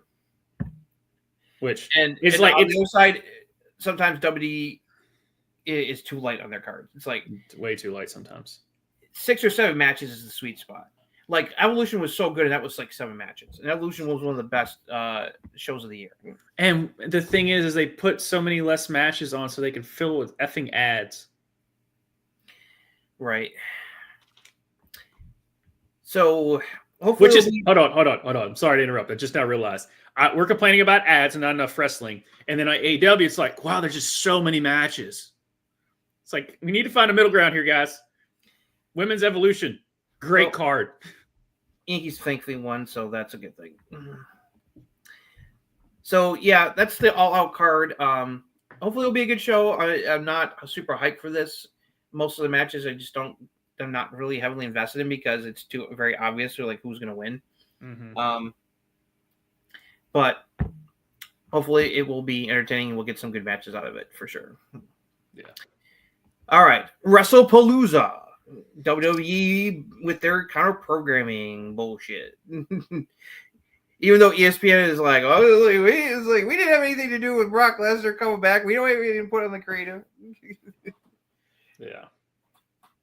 Which I believe though. It's like, so WrestlePalooza taking place from Indianapolis, and that'll start at 7 p.m. Eastern time. All Out may or may not be over with by the time this starts. It's gonna be a long day. It's like wrestling from like 2 until 10 to 11 o'clock at night. You can't complain, Justin. Remember when we didn't have enough? Now we have too much. Saturday's gonna be Saturday afternoon to evening is gonna be a long day for me. Like, and there's not gonna be much of a breather between the 2 shows either. It's like, right.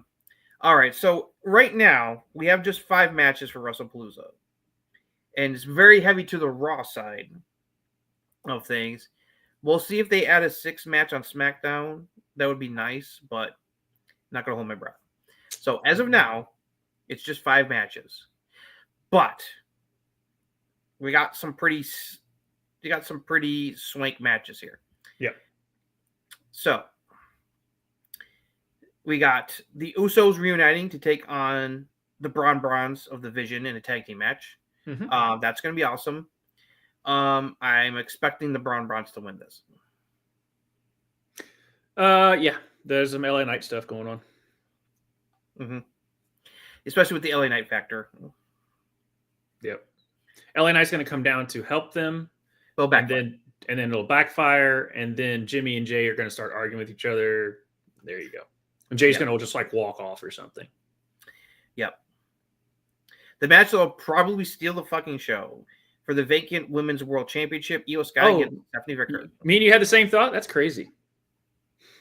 It's going to steal the match. This is going to steal the show. This match should be a banger. Yeah. That you have the best worker next to Seth and Io. So I am leaning toward Io winning this match because her winning it with the current storylines makes the most sense. As much as we all love Stephanie Vickers and she's fucking awesome, I think it's a little too early to belt her because the whole storyline with Io, Asuka, Kairi, and Rhea, that's still not going to be over with, and it will get even juicier with Io winning the title back. Plus, with Naomi coming into it, you really still haven't gotten introduced to Stephanie. Right. And Stephanie's popular, but it's like it makes more sense storyline wise for Io to win this. So the question is Io going to win clean, or Asuka interferes to fuck Stephanie over and Io doesn't realize it until after the match is over? Right. Because remember, the whole thing that Asuka is saying is like, you need my help. You can't win the title by yourself. And Io keeps saying that she can. Right. It would I make don't know. it would cause Io to like lose her shit if she wins the title but finds out that it's because of Asuka. That Asuka, like, when she didn't realize that she did something to Stephanie that caused her to win the match. Right. That would send her off. Still send her off into the stratosphere off on Asuka, and then you can have the break. Yeah, because that'll be like the last straw. Because then she'd be like, "Well, you owe me now." It's like I helped you. Now I helped you win the title. You are ungrateful. You know, it's like, yeah, that's the way to do it. Is book it that I way. think that would be the right way to do it, because that way you give Stephanie a little bit of an out if Asuka does some fuckery that the ref and Io don't see. Yeah. And then like she's like all happy, and then she like looks and sees that it's Asuka sitting there, and then she gets confused, and then that's how your storyline can do it. But with Io with the title, because you just, like you said, Stephanie's just she hasn't gotten settled in, Right. so Stephanie's going to get the title eventually. That's not a question. It's not a question of if, it's when. Yeah. This is not the when. No. It's the right move is to put the belt back on Io, because then the storylines stuff can go into overdrive with what's going on with her and the Kabukis and Rhea. Mm-hmm. But that match should be fucking awesome. Yep. All right. Then we've got more awesomeness. Mixed tag match. CM Punk and AJ Lee against the other wrestling power couple, Seth Rollins and Becky Lynch. You know who wins? The wrestling fans. The fans do, but I think Punk and AJ are winning. Oh no, Punk and AJ are doing it because AJ's probably AJ's gonna either pin Becky or make her tap out or something. I would think the pin, because I would save the tap out for later. But no, AJ and Punk are winning this match. Yeah, because I mean, no, you just don't pin Seth, because exactly. Becky's the Intercontinental Champion. Yeah, because Seth's still the world champion. They're not going to have Punk pin him right now. They're going to save that for eventually. It makes more sense that it's the women will be involved in finishing, and it just reeks of that. AJ's going to get the first level payback against Becky, and then you can take them off to the side and have them feud over the women's IC title. Yeah, I would love to be in the producer's room for just listening to these four book this match. Yeah, exactly. And plus, all three of them are going to make sure that AJ gets taken care of, especially Becky, with the first match back here, because she's in great shape. I'm not worried about too much ring rust. So the tag match, I think, was a perfect way for her first match back, because it makes things easier for her. She doesn't have to do too much work. And plus, like, when she gets like the hot tag from her husband, like, the fans are going to lose their shit when AJ gets like a hot tag to beat the shit out of Becky. Yeah. So that's the other match I'm most looking forward to besides Io and Stephanie. It's that match. That's going to be fun. Another awesome match that I'm looking forward to is WWE Championship match, Cody against Drew. Yeah. Cody's going to win it, but it's going to be fun as hell, dude. Yes, it is. Now, the question is Randy going to get involved? That's what I'm wondering. I don't know. With WWE, they always let the match do its thing if there's shenanigans, but there's a winner. Right. So either they're going to let the match do its thing and then Randy pops in, or Randy's going to do something. I don't know. There's just not going to be DQ. That's the one thing that they really don't do on pay-per-views or PLEs or whatever you want to call them. So I think I think Cody's going to win, and then Randy might. Now, I don't know if this has been confirmed, if Brock and Cena is the main event. I heard people saying this, but I don't know if that's confirmed. I think it'd make more sense if it was Cody Drew as the main event, but we'll see. But the last other big match that the show has been hyped for is one final time, John Cena versus Brock Lesnar. I don't care. I think the match will be really good. I could see Brock winning this. You all picked off Tua with 3 minutes left. Well, what? You picked off Tua with 3 minutes left. Okay, cool. So, a win is a win. I was hoping that they would stomp the fuck out of the fish, but You're secondary, man. You got some issues. Yes, that is a concern. Yeah. But yeah, I just don't. I mean, yes, it's Brock and it's Cena, but I can't get 44. His name being mentioned 44 times in that document. Right. It's like if the stuff with Brock and that wasn't a thing, I would be much more excited for this match. Because, yes, I would be extremely excited for it. Because these two have had amazing matches before. I mean, mm-hmm. their chemistry's off the charts. Suplex City was created because of their feud. Yeah. It's like Suplex City became a thing as part of the wrestling and WWE lexicon. It was, because when Brock suplexed the fuck out of Cena. mm-hmm. Wow, what match was that where it's like that Suplex City was coined? Where it's like he gave him like what 10 fucking German suplexes in a row. It was like SummerSlam or something. I think it was one of their SummerSlam matches. That suplex. And he literally just suplexed him a bunch of times, but he squashed him. Oh yeah, he fucking wrecked Cena in that match. Yeah, yeah, like you said, they've had some epic matches. It's like, so I know, so it's gonna be interesting whether they want to have Cena get one final win over Brock, or that Brock's still a fucking monster and he beats Cena. Could go either way. Mm-hmm. Even though I'm not super invested in the match, I'm expecting the match to be very good. Yeah. He's aware of what's going on with the Bills. Bills are in good shape. So. Right. Yeah. But yeah, we should be thankful they're getting the Giants this week after starting 0-2. They can finally get off the schneid. Yeah. Who knows, man? Who knows? They're going to be 1-2 at the end of this weekend. Come on.